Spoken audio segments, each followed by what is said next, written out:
లేవికాండం 16:31. అది మీకు మహావిశ్రాంతి దినము, మిమ్మును మీరు దుఃఖపరచుకొనవలెను, ఇది నిత్యమైన కట్టడ. మహావిశ్రాంతి, నీ పాపాలు క్షమించబడ్డా, ఇంక అంతకంటే మానవుడికి విశ్రాంతి ఏం కావాలా? దెర్ ఈజ్ నో కండమేషన్, ఏ శిక్షా విధి లేదు. ఈరోజు ఏ మూలంగా పితరుల శాపాలు ముందుకున్నటువంటి రోగాలు, వ్యాధులు, కష్టాలు, బాధలు, పాపాలు అన్నీ క్షమించబడి అన్నిటి నుంచి ఉపశమనం పొందుదురు గాక. You see the power of the blood. దేవుడు జ్ఞాపకం చేస్తున్నాడు అండి, మీరు క్షమించబడ్డారు, సమస్త పాపం నుండి క్షమించబడ్డారు, జ్ఞాపకం చేసుకుంటున్నాడు అంట. అది మహావిశ్రాంతి అంట. అందరూ మహావిశ్రాంతి అనండి. It shall be a sabbath of rest unto you. మీకు అది మహావిశ్రాంతి, అంతే కదా. నీ మీద ఏ దోషం లేదు, పాపం లేదు. You are pure and holy because of the sacrifice. What a restful day. ఎవరు తన తండ్రికి మారుగా యాజకుడగుటకై అభిషేకము పొంది తన్ను ప్రతిష్ఠించుకొనెనో ఆ యాజకుడు ప్రాయశ్చిత్తము చేసుకొని నారవస్త్రములైన ప్రతిష్ఠిత వస్త్రములను ధరించుకొనవలెను. మరియు అతడు అతి పరిశుద్ధముగానున్న మందిరమునకును ప్రత్యక్షపు గుడారమునకును బలిపీఠమునకును ప్రాయశ్చిత్తము చేయవలెను. మరియు అతడు యాజకుల నిమిత్తమును సమాజము నిమిత్తమును ప్రాయశ్చిత్తము చేయవలెను.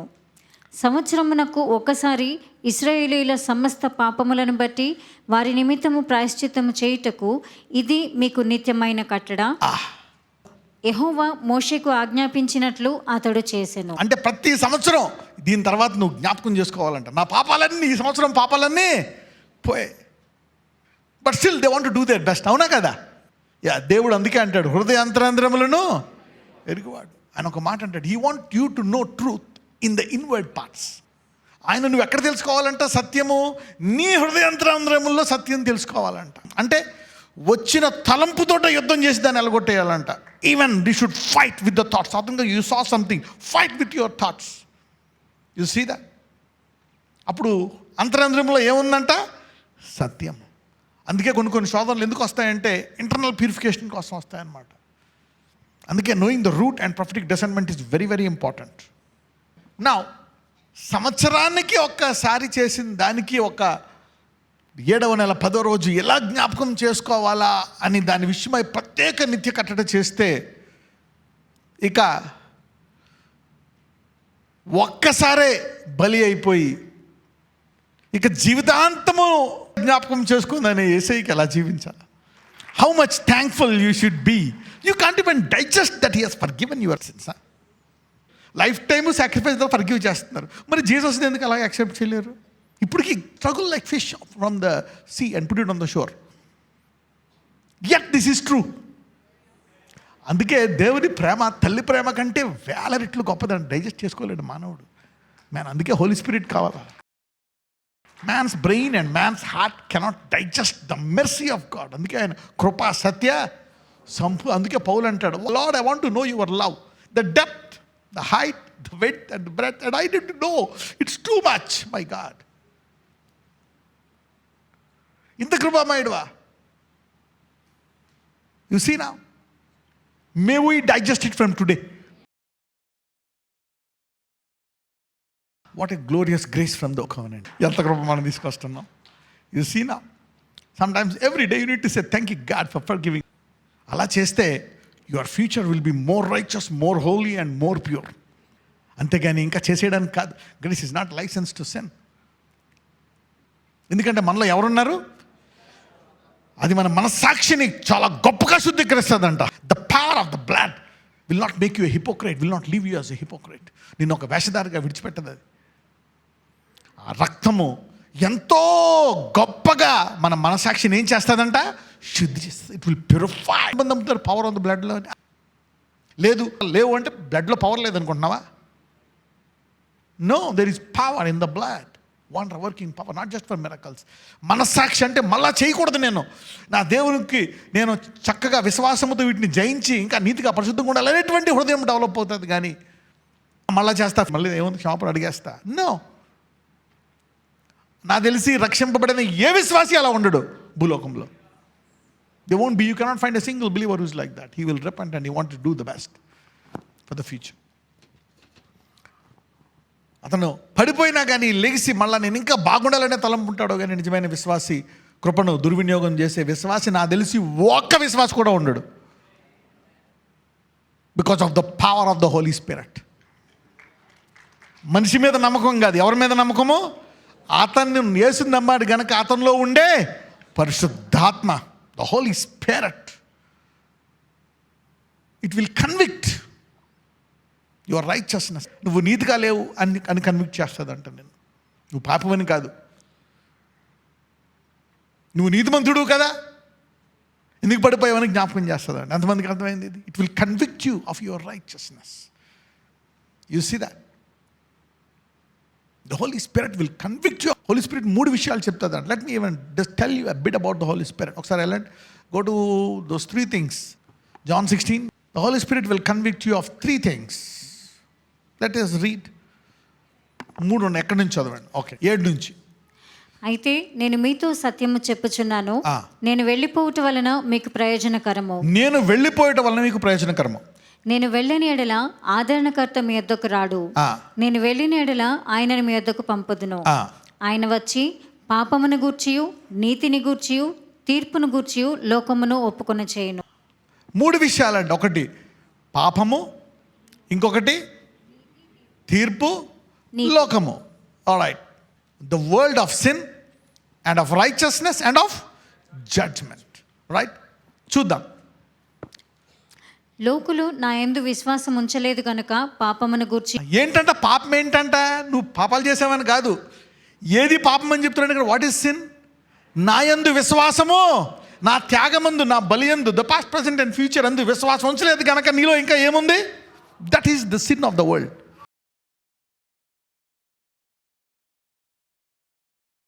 ఎంతమందికి అర్థమైంది? Okay, of sin because they believe not on me. అలాగే నువ్వు నమ్మి పాపాలు చేసేయచ్చా? No, because the believe. మీరు అందరూ నమ్ముతున్నారు కాబట్టి ఇప్పుడు మిమ్మల్ని ఏమని చెప్తున్నాడు? మీలో పాపం లేదంట. You are righteous, you are holy. Next చూద్దాం. నేను తండ్రి యొద్దకు వెళ్ళుట వలన మీరిక నన్ను చూడరు కనుక నీతిని గూర్చి. నీతి అంటే ఏంటి? ఆయన దేవుని కుమారుడు, ఈ భూమి మీదకి వచ్చాడు, సిలువలో చనిపోయాడు, తిరిగి లేచాడు, మళ్ళీ ఎక్కడ కూర్చున్నాడు? తండ్రి దగ్గరికి వెళ్ళి తండ్రి దగ్గర కూర్చున్నాడు. కాబట్టి అది నమ్మితే ఏంటంట? నీతి. Your righteous. So believing in Jesus is like will make you holy by the power of Holy Spirit. And then this is righteous. అంటే రైట్ అంటే ఏంటి? ఏది రైట్, కరెక్ట్ మార్గం, నేనే మార్గం అంటే ఇదనమాట. దీన్ని తెలుసుకోవడం అనేది ఏమంటారు? మార్గం. ఈ లోకాధికారి తీర్పు పొంది ఉన్నాడు గనుక తీర్పును గూర్చి ఒప్పుకో. ఈ లోకాధికారి ఏం పొందాడంట? తీర్పు. ఈ లోకాధికారి ఏం చేస్తాడు? నిందలు వేస్తున్నాడు. వాళ్ళ మీద నిందలు వేస్తే వాళ్ళకి అనేక జబ్బులు వస్తున్నాయి, బాధలు వస్తున్నాయి, కష్టాలు వస్తున్నాయి. మీరు ఆ నామాన్ని మీరు వాటిని వెళ్ళగొట్టి బాగు చేసి మీరు తీర్పు తీర్చట్లేదు. Not doing the righteous judgement. Come on church, you are the light of the world. Cast the demon, comfort, bless them. That's the judgement. I judged the demon. You need to judge it and deliver my people and gather my sheep to me. Is somebody getting some wisdom? నా ప్రజలకి నేను బలయ్యా కాబట్టి అపవాది వారిని ఇబ్బంది పెడుతున్నాడు కాబట్టి నామాన్ని వారిని విడిపించి వారిని సంతోషపరిచి వారికి తగినంత చేసి మీరు నా తీర్పు ఏంటో, అపవాది తీర్పు తీర్చబడ్డాడని చూపించండి. See the Holy Spirit, it's a different way of conviction. This is like a kind of revelation. It's good that how many of you are blessed by seeing the blood? ఈ రక్తం వల్ల మనలోకి ఎవరు వచ్చారు? పరిశుద్ధాత్మ వచ్చి ఏం చేయబడ్డాడు? ముద్రింపబడ్డాడు. ఎప్పుడు వరకు? రాకడ వరకు. Until the day of redemption. You see the power of the blood? ఈ రక్తం నీ మనసాక్షిని మార్చదంటే I don't believe. The grace is valid because of the power of the blood and the power of the Holy Spirit. If you say grace cannot work, you are underestimating the power of the blood and power of the Spirit. లేవికాండం 17 మొదటి నుంచి. మరియు యెహోవా మోషేకు ఇలాగ సెలవిచ్చెను, నీవు అహరోనుతోనూ అతని కుమారులతోనూ ఇశ్రాయేలీయులందరితోనూ ఇలాగు చెప్పుము, ఇది యెహోవా ఆజ్ఞాపించిన మాట. ఇశ్రాయేలీయుల కుటుంబములలో యెహోవా మందిరం ఎదుట యెహోవాకు అర్పణము అర్పించుటకు పూనుకొనివాడు, అది ఎద్దే గాని గొర్రెయే గాని మేకయే గాని ప్రత్యక్షపు గుడారం యొక్క ద్వారమునొద్దకు దానిని ముందు తేక పాళెములో వధించినను పాళెమునకు వెలుపల వధించినను ఆ మనుషుడు తన ప్రజలలో నుండి కొట్టివేయబడును. వాడు రక్తమును ఒలికించిన వాడు ఇశ్రాయేలీయులు బయట వధించుచున్న బలి పశువులను ఇక బయట వధింపక యెహోవా పేరట యాజకుని యొద్దకు ప్రత్యక్షపు గుడారం యొక్క ద్వారమునకే తీసుకొని వచ్చి సమాధాన బలిగా అర్పించినట్లు ఆ మనుషుడు జనులలో నుండి కొట్టివేయబడవలెను. యెహోవాకు ఇంపైన సువాసన కలుగునట్లు యాజకుడు ప్రత్యక్షపు గుడారం యొక్క ద్వారమునొద్దనున్న యెహోవా బలిపీఠము మీద వాటి రక్తమును ప్రోక్షించి వాటి క్రొవ్వును దహింపవలెను. వారు వ్యభిచారులై అనుసరించుచూ వచ్చిన దయ్యముల పేరట వధించినట్లు ఇక మీదట తమ బలి పశువులను వధింపరాదు. ఇది వారి తరతరములకు వారికి నిత్యమైన కట్టడ. రైట్, ఇక్కడ దేవుడు ట్రైనింగ్ ఇస్తున్నాడు అనమాట. God gives a kind of training to people. ఒకవేళ ఆ మందసము దగ్గర, ఆ గుడారం దగ్గర ఎవరైనా అక్కడ వధిస్తే అది వధించింది ఎక్కడికి తేవాలంట? గుమ్మాల వద్దకు తేవాలంట. యాజకుడు దాన్ని మళ్ళా అర్పించాలంట కొంత లోపల. అంటే ఏం చెప్తున్నాడు? ఒకవేళ మీరు ఏమైనా సాక్రిఫైస్ చేస్తే అది నాకు తప్ప వేరే వాళ్ళకి చేయకూడదు. So is putting a restriction. నెమ్మదిగా ఎవరి కోసం చేయాలంటున్నాడు? For God the father. ఆ రోజుల్లో యాజకుడు ఒక్కడే ఆ మాట పలుకుతాడంట, యావే, YHWH. ఓకే, సో ఆయన కొరకే చేయాలంట, గాడ్ ఆఫ్ ఇజ్రాయెల్. అప్పుడు ఆయనకు ఒక పేరు వచ్చింది. ఓకే, ఐగుప్తు నుంచి విడిపించినటువంటి దేవుడు, అబ్రహాము దేవుడు, ఇస్సాకు దేవుడు, యాకోబు దేవుడు. That's his name, that's the only name. ఇలాగ ఆయన విడిపించాడు కనుక ఆయనకే ఇవ్వాలి. అందుకనే there should be no diversion అని ఒక రూల్ పెట్టాడు అనమాట. Should be very careful. మరియు నీవు వారితో ఇట్లనము, ఇశ్రాయేలీయుల కుటుంబములలోనే కానీ మీలో నివసించు పరదేశులలో కానీ ఒకడు దహన బలినైనను వేరొక ఏ బలినైనను యెహోవాకు అర్పింపను ఉద్దేశము గలవాడై ప్రత్యక్షపు గుడారం యొక్క ద్వారమునొద్దకు దాన్ని తీసుకొని రాని ఎడల ఆ మనుషుడు జనులలో నుండి కొట్టివేయబడును. మరియు ఇశ్రాయేలీయుల కుటుంబములలోనేమి మీలో నివసించు పరదేశులలోనేమి ఒకడు దేని రక్తమును తినినను రక్తము తినువానికి నేను విముఖుడనై జనులలో నుండి వాని కొట్టివేయుదును. రక్తము దేహమునకు ప్రాణము, మీ నిమిత్తము ప్రాయశ్చిత్తము చేయనట్లు బలిపీఠము మీద పోయిటకై దానిని మీకు ఇచ్చి తిని, రక్తము దానిలోనున్న ప్రాణమును బట్టి ప్రాయశ్చిత్తము చేయును. కాబట్టి మీలో ఎవడును రక్తము తినకూడదనియు మీలో నివసించు ఏ పరదేశీయు రక్తము తినకూడదనియు నేను ఇశ్రాయేలీయులకు ఆజ్ఞాపించి. ద బ్లడ్ అంటే మీకు ఇందాక కూడా చూపించాను లాస్ట్లో. Okay, we see one kind of life and one kind of atonement. Okay, so whatever blood it is, be careful. There are some rules and protocols. ఎందుకో తెలుసా? దేవుడు సిద్ధపరుస్తున్నాడు అనమాట. యేసు అనే ఒక రాజు వస్తాడు, ఆయన రక్తంలో జీవం ఉంటుంది. కాబట్టి ఇప్పటి నుంచే నువ్వు ఇది చేస్తూ you should be prepared for the sacrifice to honour his blood. This is a preparation to honour his blood. So దేవుడు సదా ఎంతో కాలం నుంచి సిద్ధపరుస్తూనే ఉన్నాడు ఇలాగా. మరియు ఇశ్రాయేలీయులలోనే కానీ మీలో నివసించు పరదేశులలోనే కానీ ఒకడు తినదగిన మృగమునైనను పక్షినైనను వేటాడి పట్టినెడల వాడు దాని రక్తమును ఒలికించి మంటితో కప్పవలెను. ఏలైనగా అది సమస్త దేహములకు ప్రాణాధారము. చూసారా? అంటే he even doesn't want it to be trampled over people. Okay, trample by the foot. దాన్ని ఎవరూ తొక్కకూడదంట, ఏం చేయకూడదంట.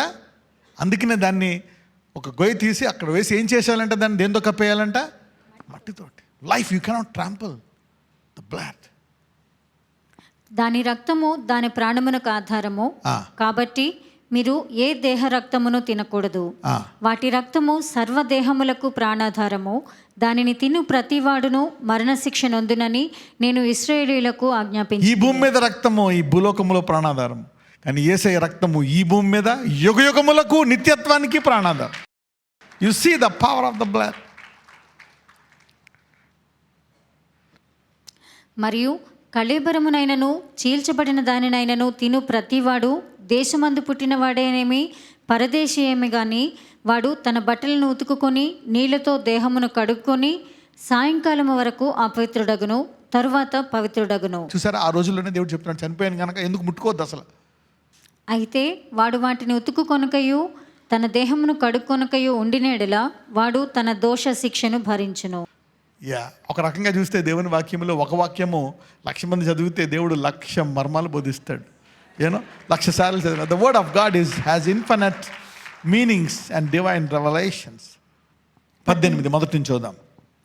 మరియు యెహోవా మోషేకు ఈలాగు సెలవిచ్చెను, నేను మీ దేవుడనైన యెహోవానని నీవు ఇశ్రాయేలీయులతో చెప్పుము. మీరు నివసించిన ఐగుప్తు దేశాచారముల చొప్పున మీరు చేయకూడదు. నేను మిమ్మల్ని రప్పించుచున్న కనాను దేశ ఆచారముల చొప్పున మీరు చేయకూడదు. వారి కట్టడలను బట్టి నడవకూడదు. మీరు నా విధులను గైకొనవలెను. నా కట్టడలను బట్టి నడుచుకొనుటకు వాటిని ఆచరింపవలెను. మీ దేవుడనగు నేను యెహోవాను. మీరు నా కట్టడలను నా విధులను ఆచరింపవలెను. వాటిని గైకొనువాడు వాటి వలన బ్రతుకును. నేను యెహోవాను. వాటిని గైకొనువాడు వాటి వలన బ్రతుకును. You see that. So there is life in the commandments. ఏముంటుందంట దేవుని యొక్క వాక్యములో? జీవం. There is life in following some things. అందుకే ఆయన జీవం ఇవ్వడానికి వచ్చిన. ఎటువంటి జీవం అంట? సమృద్ధి గల జీవం. ప్రతిసారి ఏదైనా వాక్యం విని ఏదైనా లోక సంబంధమైన దాన్ని మనం వ్యతిరేకిస్తే లైఫ్, అబెండెంట్ లైఫ్, ఎక్కువ జీవం వస్తుందంట. You get more life. అందుకే you should take more word in your life. More word. అందుకే ఒక షెడ్యూల్ పెట్టుకోవాలన్నమాట, వర్డ్ టేకింగ్ షెడ్యూల్ అని. Okay, now he is giving some standard. చూడండి, ఒక రకంగా మానవుడికి ఈ మొరాలిటీ, ఎథిక్స్, ఏం చెయ్యాలా అని ఆ మనసుకి ఇచ్చినటువంటి ఒక స్టాండర్డ్ కూడా దేవుడే ఇచ్చాడు. అవునా కదా? ఇది చూస్తే these are the basic standards అనమాట. ఇది ఒకవేళ సంబంధం, ఓకే, స్త్రీ పురుషుల మధ్య ఉండేటువంటి సంబంధం, ఏ స్త్రీ ఏ పురుషుడిని చేసుకోవాలా, ఓకే, అంటే దేవుడు స్త్రీ పురుషులు ఏకమవ్వాల్సింది ఎవరి ద్వారా అవ్వాలా, ఎలాగ అవ్వాలని కండిషన్ పెట్టాడు. He is involved in that. అందులో కూడా ఇన్వాల్వ్ అయి ఉన్నాడు. అంటే నీ తలంపులో ఇన్వాల్వ్ అయిన వాడు నీ ప్రతి ఒక్క క్రియలో ఇన్వాల్వ్ అయ్యాడా లేదా? 15లో ఇఫ్ యు సీ 15 ఎలా ఇన్వాల్వ్ అయ్యాడో ఒకసారి మరొకసారి 15 చదవాలా. You need to read 15. అన్ని యాక్ట్స్లో ఇన్వాల్వ్ అయ్యాడు అనమాట. ఒక స్టాండర్డ్ ఇస్తున్నాడు అనమాట, ఎవరెవరిని పెళ్లి చేసుకోవాలని. ఎంతమందికి అర్థమవుతుంది? Yeah, God is giving a standard. అంటే మానవుని సృష్టించింది ఆయనే. ఒకవేళ ఈ మొరాలిటీ అనేది భూమి మీద ఎవరికైనా ఉంది అంటే ఆది యందు ఆయనే ఆ మనస్సాక్షి ఇచ్చాడు. You see that he is the creator of everything. కొంతమంది అంటారు, brother this is too personal, I don't want God to involve in this. God said, you don't know me, నీకు నా గురించి తెలియదు. సమస్తము ఆయన యందు ఆయన ద్వారా కలిగాయి. You cannot say I'm involved in that. అవునా కదా? అకార్డింగ్ టు 15 ఇన్వాల్వ్ అయ్యాడా లేదా? యా, లేవి 15లో ఇన్వాల్వ్ అయ్యాడు. From 16 to 18 read it. Levi కాండం 16 నుంచి 18 వరకు చదువుకుంటే ఆయన ఇన్వాల్వ్ అయ్యి ఉన్నాడు. Even in the thought. అవునా కదా? Even the thought and the act. అందుకే దేవుడు చెప్తున్నాడు అనమాట, నాకు నా బిడ్డలు కావాలి, నా తరాల పాటలు, I want my kids and kids. అందుకే దేవుడు ఒక తరానికి కాదు, అబ్రహాము దేవుడు, ఇస్సాకు దేవుడు, యాకోబు దేవుడు, తరతరాలకి దేవుడు అనిపించుకోవాలంట. అది నీ పట్ల ఆయన చిత్తం. ఆయన యుగయుగములు ఇశ్రాయేలుకి దేవుడు అనిపించుకుంటాడంట. He wants to do it like let it sink in your heart what God can do. Why the nature is being corrupted? అది రోమీలో మొదటి అధ్యాయం ఉంటుంది, రోమీలో అనమాట. యు సీ నా. So you should be careful so that you will have a godly seed. So you see how God can bring some changes. So the Supreme Court is not above president, it's below. You see what God can do. Wow. అందుకే అంటాడు, there is no condemnation when the king, when the mighty God of the universe justifies you. సృష్టికర్త అయినటువంటి ఆ దేవుడు నీతిమంతుగా తీర్చక ఒక్కొక్కసారి నేనెవరో ఆపలేరు. Come on, let's read. 24వ వచనం. వీటిలో దేని వలనను అపవిత్రత కలుగజేసుకొనకూడదు. నేను మీ ఎదుట నుండి వెళ్ళగొట్టుచున్న జనములు వాటన్నిటి వలన అపవిత్రులైరి. ఆ దేశము అపవిత్రత కలది గనుక నేను దాని మీద దాని దోష శిక్షను మోపుచున్నాను. ఆ దేశమందు కాపురమున్న వారిని వెళ్ళగ్రక్కి వేయుచున్నది. చూసారా? Now you see judgement, a kind of worldly judgement, condemnation. ఒక్కొక్కసారి ఇది కూడా మనం చూస్తాం. ఒకవేళ ఇలాంటివి చేస్తే ఆ స్థలం ఏమవుతుందంట? అపవిత్రపరచబడుతుందంట. అవును, అప్పుడు ఏమవుతుందంట? ఆ దేశమందు కాపురమున్న వారిని వెళ్ళగక్కేస్తా, అంటే ల్యాండ్ వమిట్ చేస్తుందంట, కనుక ఎక్కేస్తుందంట. అంటే ఏమొస్తుంది ఆ స్థలం మీదకి? ఒక భూకంపమో, అవునా, లేక యుద్ధం వచ్చో, ఆ ఆ దేశాన్ని నుంచి అందరూ పారిపోవడము ఏదోటి జరుగుతుందంట ఆ దేశాన్ని. అందుకే ఈ 7 దేశాల్లో ఇలాంటి ప్రాక్టీస్లు ఉన్నాయంట. ఇప్పుడు ఎందుకు చెప్తున్నాడు? ఈ 7 దేశాలు నేను చెప్పినట్టు చేయకుండా ఇవన్నీ ఈ 18లో ఈయన ఏది చేద్దానో అవన్నీ చేస్తున్నారంట ఈ దేశంలో వాళ్ళు. అందుకని ఆ దేశాలన్నీ వాళ్ళని తీసేసి ఎవరికి ఇస్తున్నాడు దేవుడు? ఇవన్నీ నేర్పించి ఈ యొక్క 40 సంవత్సరాల్లో ఇవి నేర్పించి, అప్పుడప్పుడు మనం లేట్ అయిపోతుంది అనుకుంటాం. లేట్ అవ్వడం కాదు, ఈ 40 సంవత్సరాల్లో కంపల్సరీ. ఒక రకంగా 14 రోజులు అంటే వెళ్ళడానికి కానాను, కానీ ఈయన నేర్పించి వాళ్ళని తీసేసి ఇజ్రాయిల్ని పెట్టాడు అక్కడ. అంటే ఆ స్థలము ఏమంటుందంట? వాళ్ళని కక్కేస్తుందంట. I don't want this Amorites, this Hittites, Jebusites. ఈ జెబూసీ వీళ్ళందరూ 7 దేశాల్లో ఉన్నారు. వీళ్ళందరినీ ఏం చేసిందంట? స్థలం మాకొద్దు అని చెప్పి కక్కేసిందంట. మీకు ఒకసారి నేను యోబులో ఒకటి చూపించాను. యోబులోనా I don't know in which chapter. You can just find out in the KJV. Let me even teach you that. The heaven will show his righteousness. Okay? Or the heaven will reveal his sin and the earth will swallow it up. యోబు 27లో ఆకాశము వారి దోషమును బయలుపరచును. ఆకాశము వారి దోషమును ఏం చేస్తుందంట? బయలుపరచును. భూమి వారి మీదకి లేచును. అంటే ఏమవుతుందంట? వాడిని లోపల పెట్టి ఏమవుతుంది? ఏం చేస్తారు? లోపల గొయ్యి తీసి పెట్టి వేస్తారు. భూమి లేస్తుందా లేదా? అంటే ఆకాశం అంటే ఏంటి? ఒక రకంగా ఈ మబ్బులే పెద్ద సీసీటీవీలు అనమాట. The whole heaven is a CCTV camera. అందుకే భూమిలో తిరుగుతూ ఉంటాయి సీసీటీవీ. అన్నీ చూడు, అందరినీ చూడు అని ఇలాగా పగల రాత్రి. You see that now. పక్కన వాళ్ళు చెప్పడం మనందరం సీసీటీవీ కింద ఉన్నామనండి. The heaven shall reveal his iniquity and the earth shall rise up against him. You see that now. How God has designed this planet. 26వ వచనం. కాబట్టి ఆ దేశము మీకంటే ముందుగానున్న ప్రజలను వెళ్ళగ్రక్కి వేసిన ప్రకారము మీ అపవిత్రతను బట్టి మిమ్మల్ని వెళ్ళగ్రక్కి వేయకుండానట్లు మీరు అనగా స్వదేశీయే కానీ మీలో నివసించు పరదేశీయే కానీ ఈ హేయ క్రియలన్నిటిలో దేనిని చేయక ఈ నా కట్టడలను నా విధులను ఆచరింప. ఇంతకు ముందు స్థలాల్లోని ఎలాగ కక్కేసి మిమ్మల్ని పెట్టాను నేను, వాళ్ళ చేత ఆ స్థలాన్ని కక్కిచ్చేసి మిమ్మల్ని పెట్టాను. ఇప్పుడు మీరు అలా చేయకపోతే మీరు కూడా వెళ్ళగొట్టబడతారు. ఆహాబ్ ఏం చేశాడో తెలుసు కదా, ఎంత ఘోరంగా చేశాడు. తర్వాత ఇప్పుడు చూస్తే 18 సంవత్సరాలు ఆ స్థలం ఇజ్రాయెల్ ఏం చేసింది? వామిట్ అయిపోయింది. ఉందా 18 సంవత్సరాలు ఇజ్రాయెల్? లేదు. You see that. కానీ దేవుడు ఇజ్రాయెల్ని ప్రేమించాడు కనుక యెహెజ్కేలుని జ్ఞాపకం చేసి ఎండిన ఎముకలు మళ్ళా మాంసం అవుతున్నట్టు దేవుడు ఏం చేశాడో తెలుసా? ఇజ్రాయెల్ని మళ్ళా ఫామ్ చేశాడు 1800 years తర్వాత. That's a prophecy fulfil. యెహెజ్కేలు అంటాడు, నరపుత్రుడా ఎండిన ఎముకలు, అయ్యా ఈ బొత్తిగా ఎండిపోయాయి, నాకు తెలియదు నీకే తెలుసు అంటాడు. 18 సంవత్సరాల తర్వాత మళ్ళా దేశం వచ్చి వాళ్ళ మాతృభాష, వాళ్ళ రక్తం అంతా అబ్రహాము సంతానం ఫామ్ అయిందంటే God is God. 1800 years they lost. భూమి వారి స్థలాన్ని ఏం చేసిందంట? కక్కేసింది. Your understanding it? The Bible sometimes speaks in a good language, in a decent language. Okay, ఈ చాప్టర్లో ఇంతకుముందు చూడండి, it spoke decently. The way it speaks you can understand. నీకు కోడ్ లాంగ్వేజ్ తెలియకపోతే ఏం చేయలేదు. బైబిల్ బేసిక్ కోడ్ లాంగ్వేజ్ ఉండాలి నీకు. So there is a standard, అవునా కదా? ఇప్పుడు మనం నేర్చుకుంటున్నామా లేదా? నీకు తెలుసా, when you read the old testament you will have deep prophetic discernment. The word of God is so powerful, it is live. Alright, దీనికి ఒక రకంగా మీ పర్సనల్గా మీ రూట్ ప్రాబ్లమ్స్ తెలుసుకోవడానికి this will be very useful, very very very helpful. So let me pray for you. Lord, అయ్యా నీ వాక్యానుసారంగా జీవించే నా కృప చేయండి. మరొకసారి నీ రక్తముతో నన్ను కడుగయ్యా, నా మనసాక్షిని బలపరచు, శుద్ధీకరించు, purify my heart Lord, sanctify it. ఇంకా ఆ చెడు చేయాలనే ఆలోచన, ఆ చెడు తలంపులు అయ్యా, ఆ చెడ్డవి ఇంకా నా పితరుల శాపాలు అయ్యా, విచ్చలవిడిగా నేను నా యవ్వన కాలంలో జీవించిన ఇప్పుడు నన్ను వెంబడిస్తున్నాయి నాయన. అయ్యా నా మనస్సాక్షిని కడుగు మరొకసారి. పరిశుద్ధాత్ముడా నాకు శక్తి ఇయ్యి. నేను నా అంతటా నేను చక్కగా వాక్యము చదివి ప్రార్థించి అయ్యా నీ వాక్యం అనే కాడి, ప్రార్థన అనే కాడి వేసుకొని ఇదిగో అపవాది క్రియలను, ఈ లోకములో ఉండేటువంటి లోక క్రియలను నశించి దేవుడికి ప్రీతికరంగా జీవించే కృప నాకు దయచేయండి అయ్యా. I want to live to even more glorious life. I want to go from glory, మహిమ నుంచి అధిక మహిమకి వెళ్ళేటువంటి ధన్యత నాకు దయచేయ్యా. నజరేయుడైన యేసు నామమున ప్రార్థిస్తున్నాము తండ్రి, ఆమెన్.